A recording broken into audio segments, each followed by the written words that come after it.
Huwag kalimutang mag-subscribe, pindutin ang notification bell icon at piliin ang all for more Pound for Pound Sports. Magandang araw sa ating lahat mga ka-Pound for Pound and welcome back sa ating YouTube channel. At pag-usapan natin itong dalawang mga dekalidad na fighters sa light heavyweight division. Artur the Terminator Beterbiev versus Dmitry Bivol sa June 1 na ito, June 1 or June 8, this coming June. At Kingdom Arena in Riyadh, bakbakang light heavyweight division po mga idol. Beterbiev, grabe ito mga idol, 100% knockout ratio, laban sa isang one of the purest boxer, supreme boxer ito. Tinutukoy natin, walang iba kundi si Dmitry Bivol. Some say that he is a combination of a boxer and puncher.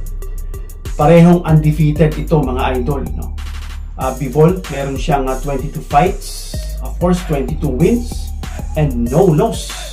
Perfect ang kanyang score, At si Bivol, hindi siya ganun ka power puncher kasi ang kanyang knockout to win ratio lang is 50%, At ito namang si Artur Beterbiev na may 20 fights, 20 wins and no losses with pinakamataas na knockout rate, 100% knockout to win ratio.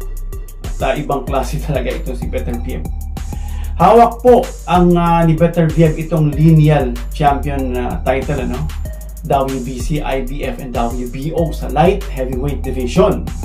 Hawak naman ni Bivol yung WBA, kaya maglalaban sila dalawa para sa undisputed, Magkakaroon sila ng bakbakan sa 175 pounds light heavyweight, undisputed itong title na ito. Nakaraan, nagbakbakan si Fury at si Usyk sa heavyweight, undisputed, at nanalo po si Usyk, gusto naman talaga nating manalo si Usyk, medyo masyado nang malaki si Fury, pero ang nagpanalo talaga kay Usyk is yung kanyang spirit at saka yung kanyang style, yung kanyang determinasyon na bumato ng suntok, hindi kagaya ni Fury na he doesn't seek for advantage, he just seek for makabawi lang, parang ganun lang siya. Kaya iba yung mindset nilang dalawa. I believe that their mindset is one of the key factors kaya nanalo itong si Usyk. Si Bivol ay nakatira sa St. Petersburg, Russia, At habang si Beterbiev naman ay isang Russian na nakatira sa Dagestan, lugar ito ni Khabib, na isang UFC fighter na undefeated din sa lightweight division. Pero ngayon nakatira na si Beterbiev sa Canada, nakatira siya sa Montreal, Quebec, at isa siyang Canadian citizen. Ang Dagestan na kung saan pinagmulan nitong si Beterbiev ay known sa wrestling, yung mga freestyle wrestling, At pag-usapan natin mga idol kung ano yung statistics ng dalawa, para malaman natin kung ano yung kartada nila. Si Beterbiev, unahin natin, may record na ang nationality niya is Canadian. Siya ay pinanganak noong January 21, 1985. Siya ay more or less 39 years old na, For me, I think this is out of prime na, pero mamaya mai-discuss natin kung talaga bang out of prime na siya. Siya ay may taas na 5'11 and a half, almost 6 feet, nearly 6 feet. Siya ay may 73-inch reach. Ang total fight nga, as I said earlier, 20 fights, 20 KOs. Habang si Dmitry Bivol naman ay pinanganak noong December 18, 1990. More or less mga 34 to 35 years old. 6 na taon po ang edad na nitong si Beterbiev, at ibig sabihin lamang si Bivol mas bata ng 6 na taon. Si Bivol ay may taas na 6 feet, mas mataas lang siya ng konti kay Beterbiev, at ang kanyang reach is mas maiksi lang ng 1 inch, 72, samantalang kay Beterbiev is 73. Total fights niya is 22 at lahat ng yun ay panalo with 11 KOs lang, kalahati lang po, kaya nga 50% lang ang kanyang knockout rate. At ito po ay bakbakan ng light heavyweight glory is on the line mga idol. Undisputed ulit. Beterbiev versus Bivol fight date, June 1, Saturday, at ang time is TBA pa, or to be announced. At i-dissect natin mga idol itong dalawang dekalibre na fighters. Itong fight na ito talagang may sense. Hindi lang ito yung mga fight na hindi dapat pinag-match up, hindi dapat nilagay o para may laban lang, no? Meron talagang sense itong fight na ito, no? Parehas dekalidad, parehas mga off the charts, no? Na mga fighter. Unahin po natin si Beterbiev. Si Artur Beterbiev po ay may long and high level amateur career. Kanyang katindi si Beterbiev.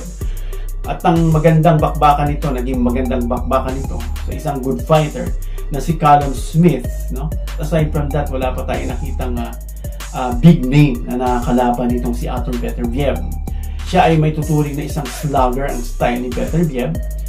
As I said earlier, lagpas po ng standard yung rate ng skill ng dalawang boxer na ito. Si Bivol naman ay isang boxer puncher, no? At ang knockout to win ratio nga niya is 50%, no? At may imagine na natin dito mga idol, kung 50% lang ang KO ratio o rate nitong si Bivol, while si Beterbiev is may 100% knockout to win ratio, siguro napipintan nyo na kung ano yung mga kalalabasan ng laban, no? Si Beterbiev, kaya nga siya tinawag na Terminator. Napanood yung Terminator. They seek and then they will destroy, no? Kaya lulusubin ka na lulusubin itong si Beterbiev at ititibagin ka niya, no? While Bivol naman is a pure boxer na mga unang style nito is tapo ng jab, no? Ine-exhaust niya yun kasi yun siguro ang style niya sa boxer nga. Pero pagdating sa mga detalye, kung haharapin niya si Beterbiev is medyo may negatibong impresyon, no? Kasi Beterbiev ang kanyang kalaban. Si Beterbiev po isang underrated na boxer. Mahusay siya, undefeated, pero underrated siya. Because nga sa mga nakalaban niya, maganda yung mga pangalan, Callum Smith, Alexander Gvozdyk, pero wala siyang big name sa listahan niya ng mga nabiktimang nakalaban niya. At pagdating naman kay Bivol, isa lang, no? Etong si Canelo Alvarez, na isang super middleweight undisputed champion na umakyat lang sa light heavyweight. Ibig sabihin, hindi talaga light heavyweight itong si Canelo.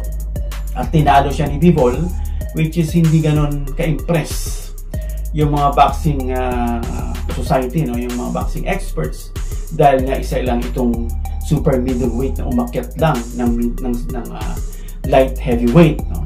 Si Bivol, sa bawat tapon niya is meron siyang bad intention, no? Yung kanyang style, malakas siyang tumapo ng sunod-sunod, no? Sharp, accurate boxer, at may pambihirang stamina itong si Bivol na kahit mag-boxing kayo ng ilang days, mukhang hindi mo mapagod. Of course, exaggeration lang yon. Pero nga, when it comes to other boxer, hindi siya talagang maganda yung kanyang conditioning. Matagal, ano? Si Beterbiev naman ay isang may tuturing na brawler, no? Pero hindi ito yung tipong mga brawler na kagaya ng mga ibang boxer na may pagka-reckless at careless. Kasi ito si Beterbiev is maingat, no?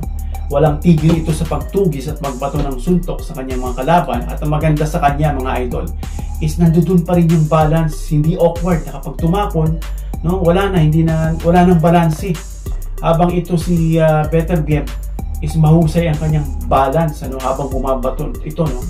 In fact, isa siya sa may best footwork sa 175-pound division light heavyweight, ano? At hindi mo ito halos makitaan na na-out of balance. At dahil sa heavy blows nitong si Beterbiev na pawawalan nito, yung kalaban niya agad ay iiwas. Siyempre, babanatan ka ba naman ng mabibigat na kamao? Talagang aalis ka doon. Either nasa ring, nakasawin ka sa lubid, o kaya nakatayo ka na. Talagang mapipilitan kang umiwas, no? Pero mahusay itong si Beterbiev na sundan ka at tatapatan ka agad on top of you. Andun agad siya. Nakaposisyon agad si Beterbiev at ituloy yung kanyang mga onslaught. Kaya nga 100% ang kanyang knockout to win ratio, talagang tatapusin kanya. At ito namang si Bivol ay isang uri ng mataas na breed when it comes sa kalidad ng fighting style, no? Ang legs nito at ang athleticism niya ni Bivol ay magbibigay ng bagong estilo, no? Parang bago to, sasabihin ni Beterbiev. Dahil mabilis nga ang in and out nitong si Bivol. At ang style nitong si Bivol is unpredictable. Yan kung kagandaan sa boxer. Hindi yung pagbato, alam na agad ng kalaban ano yung susunod, at kapag puposisyon ng ganito, nakikita agad. While itong si Bivol is very unpredictable ang style, no? Si Bivol ay may style idol ng mga throwing punches. in range. Now with accurate lead hand. At yung alam niya na kung kailan itapon itong mga kombinasyon, hindi lang tapon ng tapon. So he punches in range with accurate lead hand. At alam niya kung kailan niya itatapon yung mga combos, kung oras na dapat itapon ito. At itong mga style ni Bivol based sa ating assessment mga idol, ay mahirap siya patamaan at mas better fighter siya pagdating sa department na ito. I'm not saying na he's overall better than Beterbiev, but when it comes dito sa nabanggit natin is mas better siya when it comes to Bivol. But I'm not saying na hindi mapapaland ni Bivol yung kanyang mga big blows, kasi nga sa mga heavyweights na ganyan, all it takes is one punch, at kahit ganun kaka-skill, kahit ganun kaka-forma, kung si Wilder hindi naman siya ganun ka-skill, pero once na mapaland yan sa'yo yung kanyang right hand, yung bomb niya is tapos ka, So, meaning, ibig ko po sabihin, compare sa dalawa, kay Bivol at kay Beterbiev, mas hittable o mas madaling tamaan si Beterbiev, kaysa kay Bivol.